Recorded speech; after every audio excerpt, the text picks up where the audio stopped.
السلام عليكم ورحمة الله وبركاته. بسم الله الرحمن الرحيم.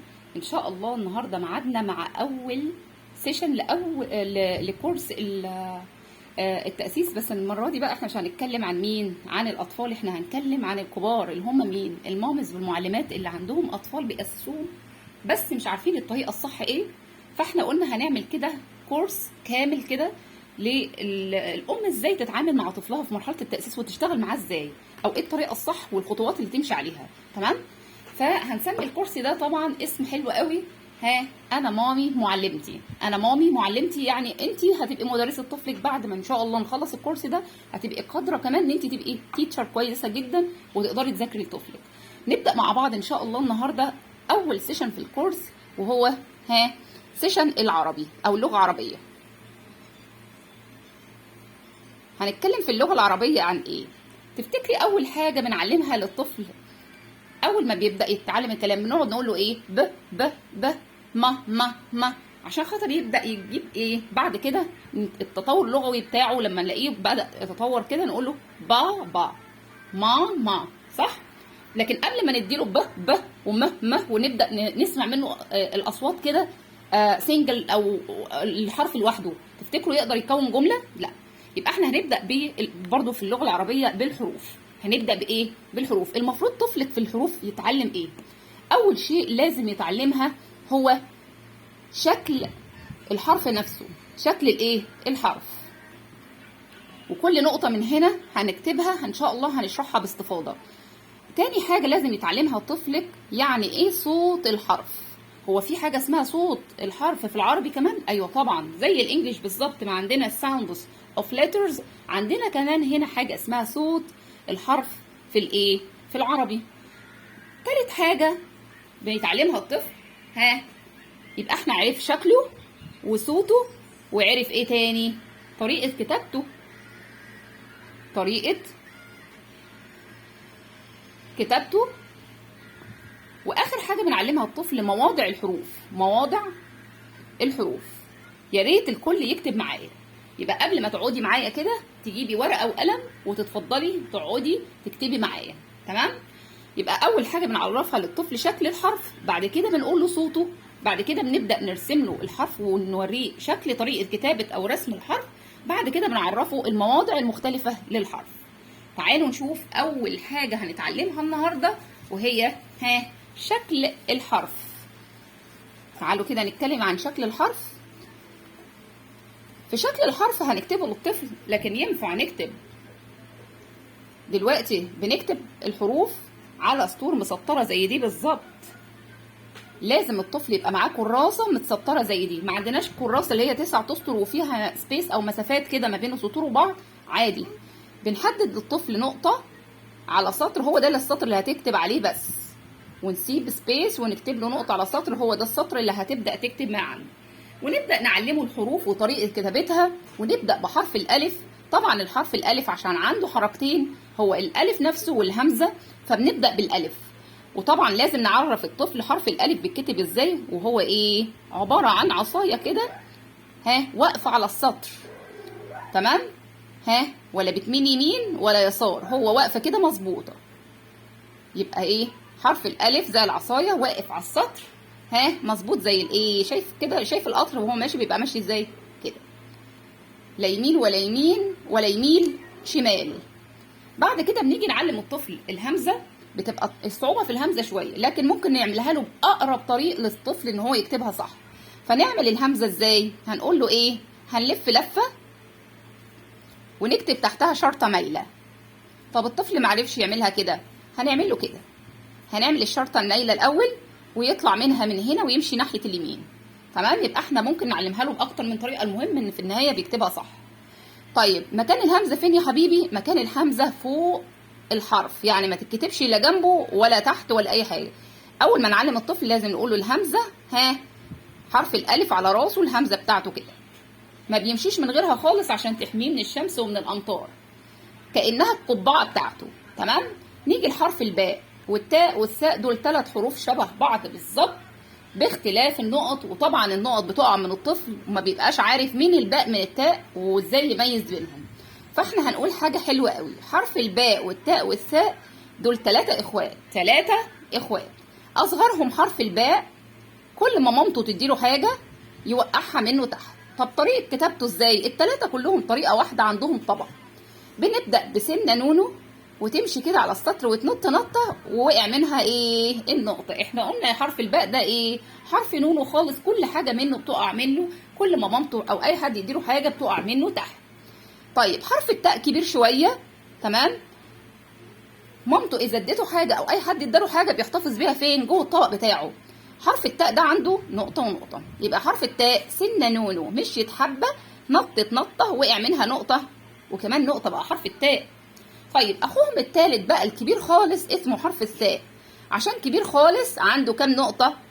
1 2 3 نقطه، نقطتين وفوقيهم نقطه، بقى 3. يبقى اصغر الحروف ال3 هو حرف الباء اللي بيضيع كل حاجه ووقع نقطته تحت.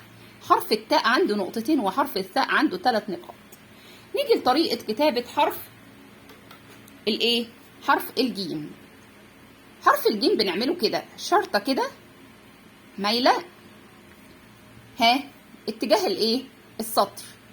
الحركه الثانيه لازم نعرف ان الطفل الحرف بيتكتب على حركتين. ادي الاولى اهي شرطه مايله كده، بعد كده هتلف لفه تحت ونحط له في بطنه نقطه. حرف الجيم زي الجمل، كل حاجه بيشيلها في بطنه عشان بيتحمل الجوع والعطش، بيخزن كل حاجه فين؟ في بطنه. ادي حرف الجيم في بطنه نقطه. تعالوا نشوف حرف ايه؟ حرف الحاء. حرف الحاء ده بنكتبه كده برضو شرطه كده وهنلف لفه، بس ما عندهوش نقاط خالص زي الحاء حمامه بتطير كل النقط فين؟ في السماء. يبقى عندنا جيم جمل في بطنه نقطه، حاء حمامه، حاء حوت ضيعت النقط في الميه. تعالى نشوف حرف الخاء اخوهم الثالث. خاء زي ايه؟ زي الخروف، كل الاطفال تمسك الطوب وتقعد تخبطه على راسه فيجيه على راسه نقطه. خاء خروف على راسه نقطه. بكده الاطفال تميز بين نقطه الجيم اللي في بطنها بتاعت الجمل اللي بيخزن كل حاجه في بطنه. حرف الحاء الا زي الحمامه او الحوت ضيع النقطه بتاعته. حرف الخاء على راسه نقطه، حرف الخاء على راسه نقطه. نيجي لحرف الدال ونقول للاطفال حرف الدال سهل خالص كتابته. هنعمل سنه كده، بس سنه ايه؟ كبيره شويه غير بتاعه الباء اللي احنا كتبناها. حرف الدال سنه نونه كده ومشيت على السطر حبه، بقى حرف الدال. بقى حرف ايه؟ حرف الدال. وحرف الدال ده زي الديك، اكل النقطه بتاعته. شايف للدال نقط؟ لا.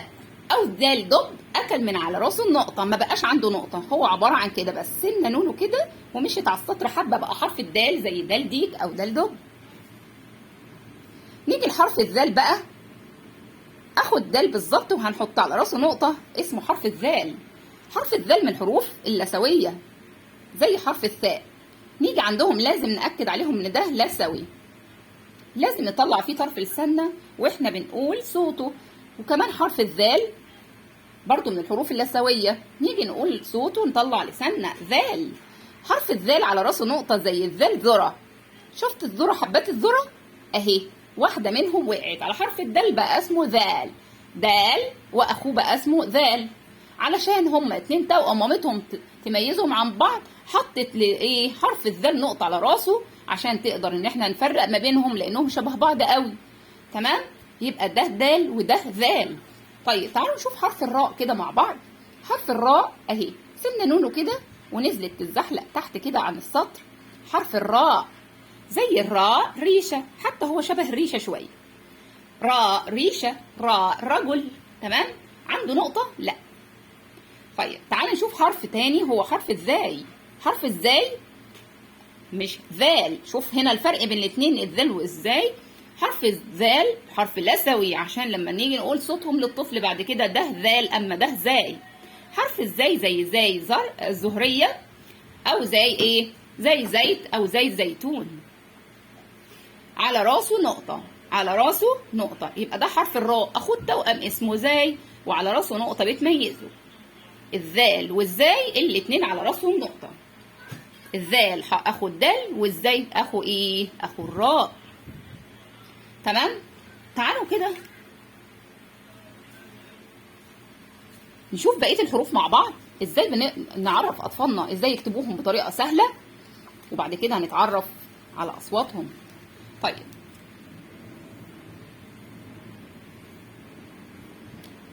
دلوقتي معادنا مع حرف السين، ونشوف حرف السين ده بيتكتب كام طبق. ادي طبق ماسك في ايده كمان طبق، يعني عنده طبقين كده، طبق كده ويطلع لفوق، ماسك في ايده كمان طبق وطالع على فوق، ونعمل له طبق كبير خالص. ده حرف ايه؟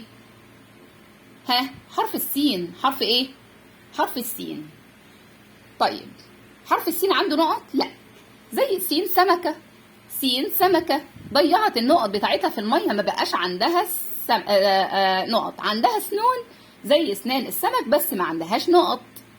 طيب مين اخو السين؟ هو حرف الشين. هنعمله برضو طبق وماسك في ايده كمان طبق، ومن اخر طبق كده نعمل له ايه؟ طبق كبير قوي على واسع كده. بس اخو السين اسمه شين، عشان نميزهم عن بعض هنحط له 3 نقط.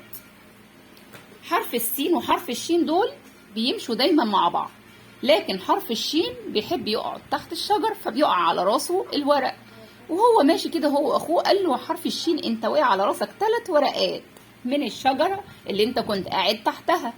فعشان نميز بين السين والشين، حرف الشين اللي بيقعد تحت الشجره دايما عنده 3 نقط. تعالوا نشوف حرف الصاد بقى. حرف الصاد هنعمله ازاي؟ هنلف لفه كده ونمشي على السطر حبه، وبعد كده نعمله طبق اهو. هنلف لفه كده ونعمل طبق ونحط نقطه بقى حرف الضاد. شوف الفرق بين ده وده. ده صاد زي صاد صياد، صاد صبار، اما الضاد زي الضاد ضفدع على راسه نقطه، ضاد ضفدع على راسه نقطه. تمام. تعالوا نشوف حرف الطاء وحرف الظاء بنكتبهم ازاي. نفس لفه بالظبط الصاد اللي علمناها الطفل، هنقول له هنلف لفه الايه؟ الطاء، ويجي من هنا ايه؟ عنده عصايه كده على راسه. ده حرف الطاء زي طاء طائره او طاء طائر. الطائر دايما نقطته طايره وما عندهوش نقطه خالص. اما الظاء زي ظاء ظبي، ظاء ظبي على راسه نقطه، وده برضو حرف لأسوي، لازم نقول ظاء ظاء، يبقى عندنا طاء ظاء. تمام. طيب نيجي بقى لحرف اسمه حرف ايه؟ حرف العين. بيترسم كده، نلف لفه كده فوق السطر واللفه تانية تحت، لفه صغيره خالص فوق السطر ولفه صغيره او كبيره قوي تحت. ده حرف العين زي عين اللي هي العين بتاعتنا، او عين علم. تمام. ليه اخ تاني اسمه حرف الغين.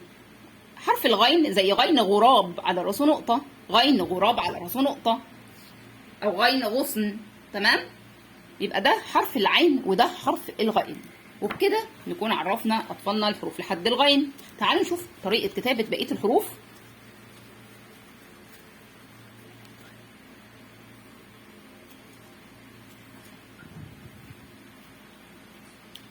ودلوقتي معادنا مع حرف مين؟ حرف الفاء.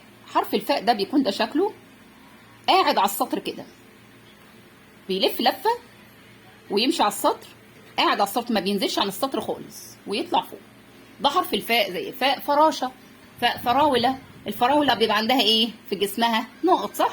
شبه النقطه اللي على ايه؟ اللي فوق الفاء دي. وعندنا كمان حرف اسمه ايه؟ اخوه حرف الفاء اسمه قاف. ده بقى بينزل عن السطر كده، ده اسمه قاف. اسمه ايه؟ اسمه قاف زي قلم. تمام.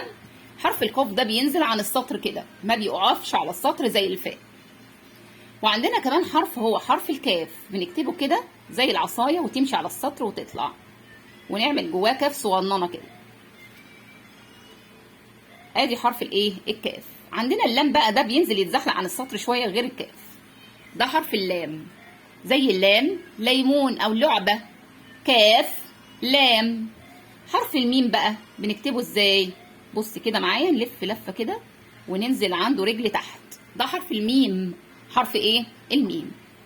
تعالوا نشوف حرف النون بقى. هنعمله طبق كده واسع لافف من تحت كده، يبدأ من اليمين وينزل ينزل ينزل ويطلع ايه؟ ناحيه الشمال، ونحط له نقطه. ده حرف النون. طيب تعالوا نشوف حرف الهاء. بص بقى ايدي اهي لفت كده وايه، وقامت قاعده تاني على السطر، تمشي كده حبه وتطلع تعمل دايره جوه وتمشي تاني على السطر. نلف ايدينا ونوريها لهم تاني اهي كده، ونمشي كده على السطر، نطلع فوق نعمل دايره ونمشي تاني على السطر. ده حرف الهاء. طيب تعالوا نشوف حرف الواو. حرف الواو ده من الحروف اللي بتنزل برضو عن السطر زي الراء. وازاي نكتبه كده دايره كده وننزل عن السطر، نلف لفه فوق وننزل عن السطر، ما تشيلش ايديه. طيب نيجي عند حرف الياء بقى. ده بص حرف الياء بيبقى عامل كده، نازل برضو تحت عن السطر.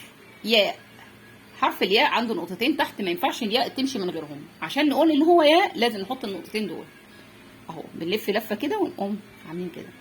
ده بالنسبه لطريقه كتابه الحروف لاطفالنا. طيب النقطه اللي بعد كده بقى نبدا نعرف الطفل بقى اصوات الحروف. يلا نكتبهم كلهم جنب بعض بقى.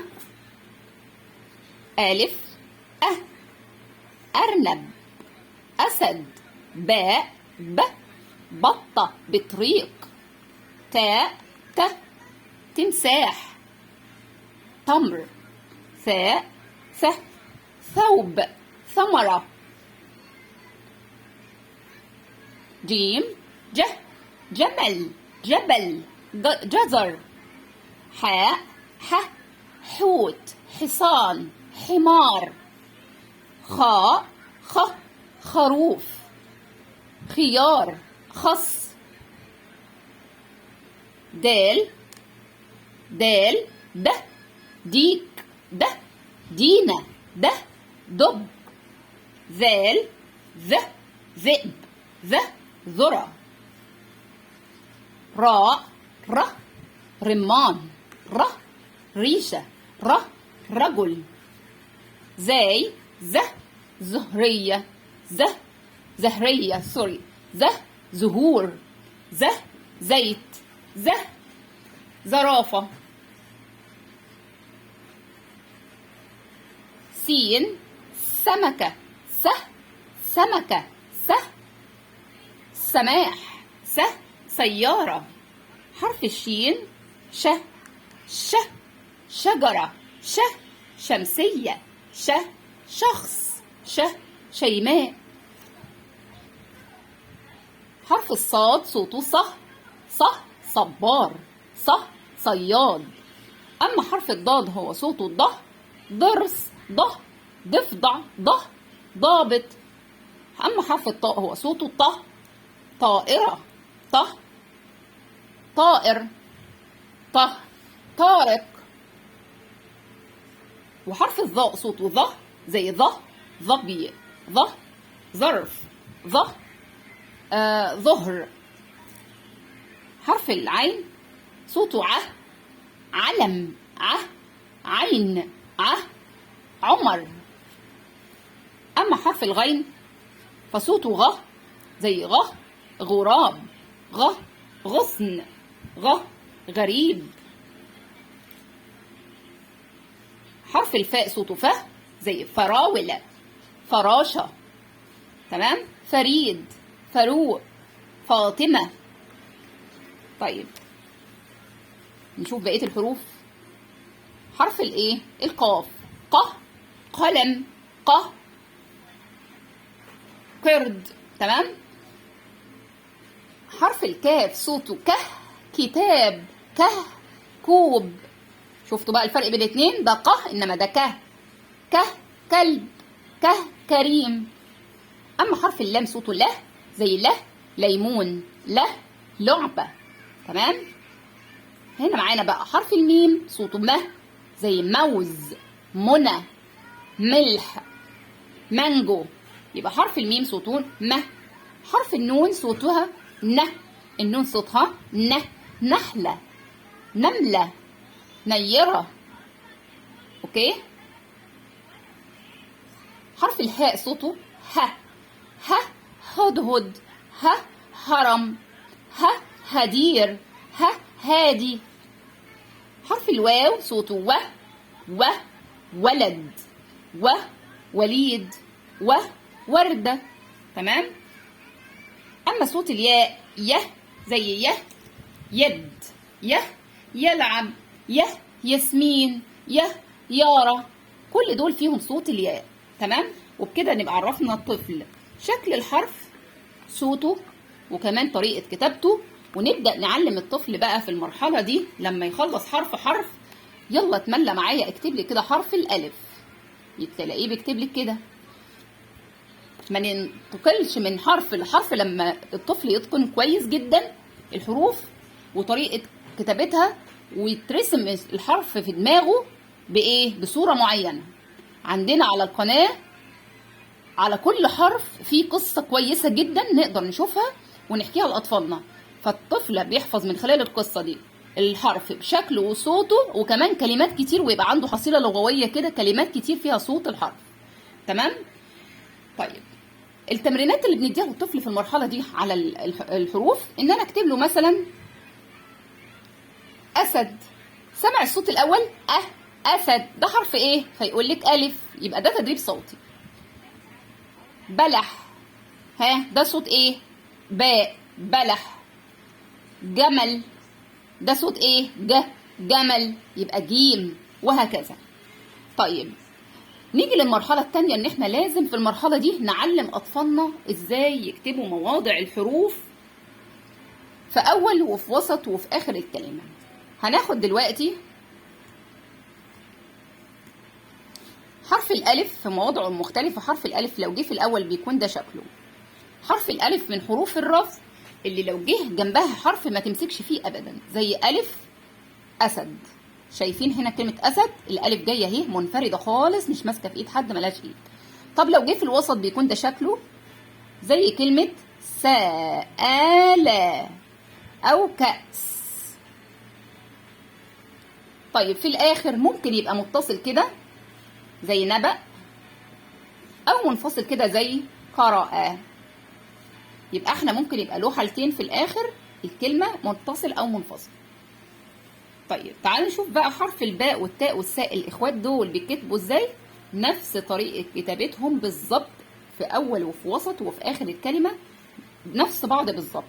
الباء في أول الكلمة بتبقى سنة نون وتمشي على السطر ونحط نقطة بس كده، ده في أول الكلمة. لو جت في الوسط بيبقى عندها إيدين، تمد إيديها يمين وتطلع كده السنة، وإيديها يسار، يعني مادة إيديها يمين وشمال لو جت في وسط الكلمة. أما في الآخر بتكون ده شكلها. طب تفتكروا الحروف دي لو جت في اول او وسط او في اخر الكلمه بتغير صوتها؟ الحرف صوته ثابت معانا ايا كان مكانه. اوكي، نيجي لحرف التاء اخوه، برضو نفس الكلام. التاء في الاول كده، والتاء في الوسط عندها ايدين عشان تمسك في ايد اللي قبلها واللي بعدها، وفي الاخر بيكون ده شكلها. اما حرف الثاء اخوهم اهو 3 نقاط، وادي الثاء في الوسط وادي الثاء بالنهايه، بتكون ده شكلها متصله. طيب هنخلص وهنعرف ازاي ندي تدريبات للطفل على مواضع الحروف دي، يكتب ازاي مواضع الحرف. تعالوا نشوف حرف الجيم. في الاول الكلمه طالما هيمسك في اللي بعده ويمسك، ينفع ينزل رجله؟ لا، بيمد ايده. حرف الجيم في الاول. طب لو هو جه في النص وهيمد ايده للي قبله واللي بعده، هيمد ايده لده يزعل، يمد ايده الثانيه بس يزعل، يقوم عامل ايه؟ هيقف في النص مدد ايده يمين وشمال ويحط النقطه. اما في الاخر الحروف في الاخر هنحفظه جمله الحروف في الاخر كامله. الحروف في الاخر كامله، ونقوم عاملين الحرف كده كامل وعنده ايد للي قبله. ده حرف الجيم المتصل في الاخر الكلمه. تمام. حرف الحاء نفسه بالظبط، حاء بالاول كده وفي وسط الكلمه كده، ويقوم ايه حاطين الحاء كده، وفي الاخر برضو الحروف في الاخر كامله، مد ايديها للي قبلها لكن هي مكتوبه كده. حرف الخاء اخوه، ادي خاء بالاول، خاء بالوسط عنده ايدين يمين وشمال، وفي الاخر الحروف مد ايديها للي قبلها، والحروف في الاخر كامله، تنزل بقى رجلها طالما مفيش حد جاي جنبها. تعالي نشوف حرف الدال بقى. في الاول برضو من حروف الرفع الدال ده يقف كده. طب في وسط الكلمه مد ايده بس كده للي قبله. في الاخر برضو ممكن يبقى متصل كده او منفصل كده. ده حرف الدال. مين اخوه؟ الذال، نفس الطريقه اهو. في الاول كده منفصل ما بيمسكش في ايد حد، في الوسط بيكون ده شكله ونحط له نقطه مدد ايده للي قبله بس، وفي الاخر ممكن يبقى متصل كده او منفصل كده. ده حرف الايه؟ حرف الذال. تعالوا نشوف بقى بقيه الحروف مع بعض. بقينا حرف ايه الاخوات برضو؟ حرف الراء. في الاول بيكون ده كده شكله برضو منفصل. حرف الراء من حروف الرفع برضو ما بيمسكش في ايد حد بعده ابدا. طب لو جه في الوسط بيمد ايده كده وينزل، في الاخر برضو بيمد ايده كده وينزل في الاخر، او يقف ايه منفصل كده في الاخر. حرف ازاي نفس الكلام، يقف كده منفصل، ما بيمسكش في ايد حد في الاول خالص. لو في الوسط بيكون مادد ايده للي قبله بس، وفي الاخر نفس الكلام، يمد ايده للي قبله او يقف منفصل كده لوحده. يعني في كلمات كده وفي كلمات كده. طيب تعالى نشوف حرف الايه، السين. السين في الاول بتكون كده 3 سنون وماشي بخط على السطر كده عشان يمسك في ايد اللي بعده. طب لو السين جت في الوسط تمد ايديها للي قبلها وايديها للي بعدها. طب لو جت في اخر الكلمه الحروف في الاخر كامله، نمد ايدينا للي قبلنا كده وبعد كده نكتب حرف كامل، الطبق كامل بتاع الايه، بتاع السين. طيب تعالوا نشوف بقى حرف الشين. نفس الكلام برضو، الشين بالاول كده 3 نقاط، في الوسط كده ونحط بقى ايه 3 نقاط، مدد ايده يمين وشمال، وفي الاخر كده وهنحط ادي الشين كامله ونحط 3 نقط بس مد ايديها لله. طيب تعالوا نشوف بقى حرف الصاد والضاد.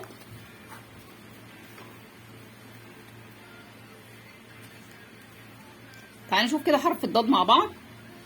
حرف الصاد الاول لو جه في الاول بيبقى كده وعنده سنه، اوعى تمشي من غير سنته دي. طب في الوسط بيبقى مادد ايده يمين ويتكتب كده ويمد ايده كمان شمال، يبقى يمين وشمال. حرف الصاد في الاخر الحروف في الاخر كامله، ادي الطبق كامل بتاعه اهو بس مادد ايده للي قبله. نفس الكلام الضاد، ضاد بالاول كده وبالنهايه بالوسط معلش عنده يدين كده وعليه نقطه، وفي الاخر كده ونحط ايه الطبق كامل عنده ايد واحده للي قبله بس. طب حرف الطاء بالاول اهو، الطاء بالوسط اهو عنده يدين، بالاخر هيمد ايده كده وبعد كده هيتكتب هو هنا ونحط الايه العصايه بتاعته. الظاء نفسه بالظبط اخوه، حرف الظاء في الاول كده ظه، بالوسط عنده ايه ايدين، وبالنهايه بيكون ايه عنده ايد واحده برضو نفس الطاء. طب حرف العين بالاول يلف ايده، يلف نفسه لفه ويمشي على السطر كده عشان يمسك في اللي جاي بعده. في الوسط الحروف دايما معظمها عندها ايد وايد، لو جايه في وسط الكلمه هتمسك في اللي قبلها واللي بعدها. طب عين في الاخر اهي. تعال نشوف حرف الغين. نفس الكلام، غين في الاول وغين في الوسط وغين في نهايه الكلمه، بتكون الحروف في الاخر كامله كده، تنزل رجلها بقى وتحط نقطه. ده حرف العين في الاول وفي الوسط وفي اخر الكلمه.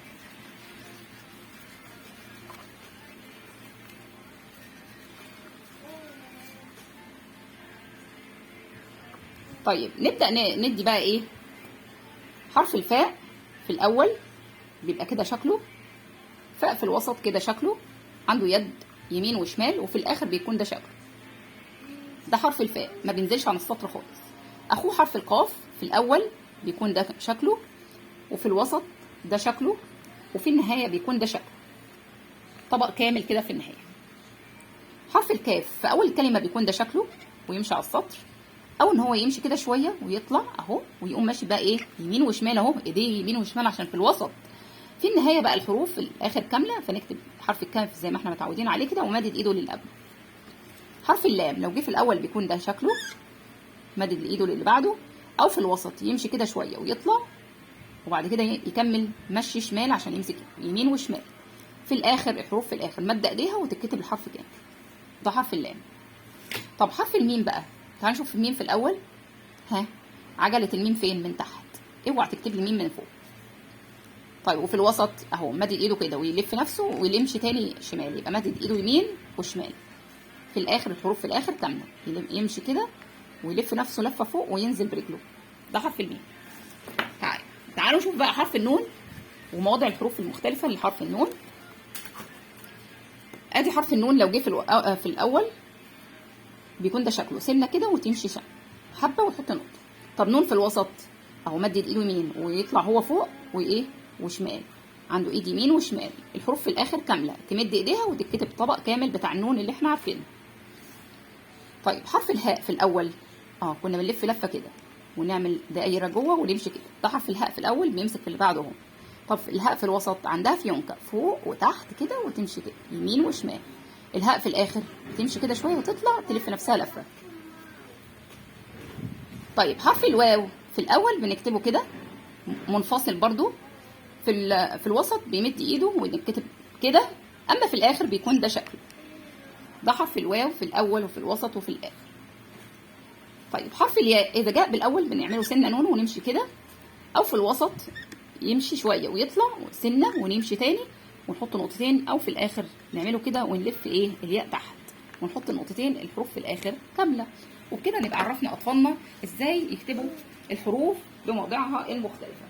طيب يا ترى الخطوه اللي بعد كده ايه؟ نبدا نجرب على الكلام ده يا جماعه. احنا مش بندي وخلاص، كل ما ندي مجموعه حروف متشابهه، الباء والتاء والساء مثلا، نبدا ندرب الطفل عليها. فنكتب مثلا التدريب ده: اكتب الحرف بموضعه المناسب.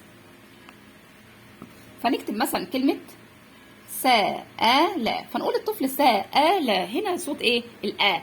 طب في الوسط بيبقى معمول ازاي؟ الألف. فيقول لك يا ماما هنمشي كده ونطلع ونكتب الألف. حمادة. طب الدال في الآخر بتبقى عاملة ازاي؟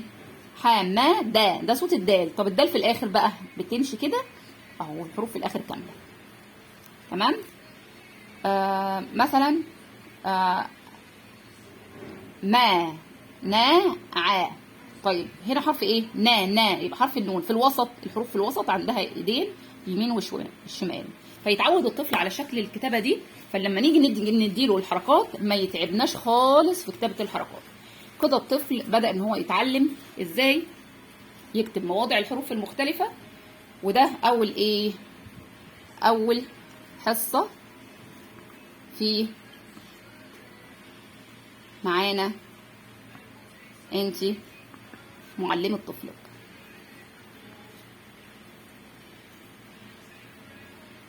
تمام؟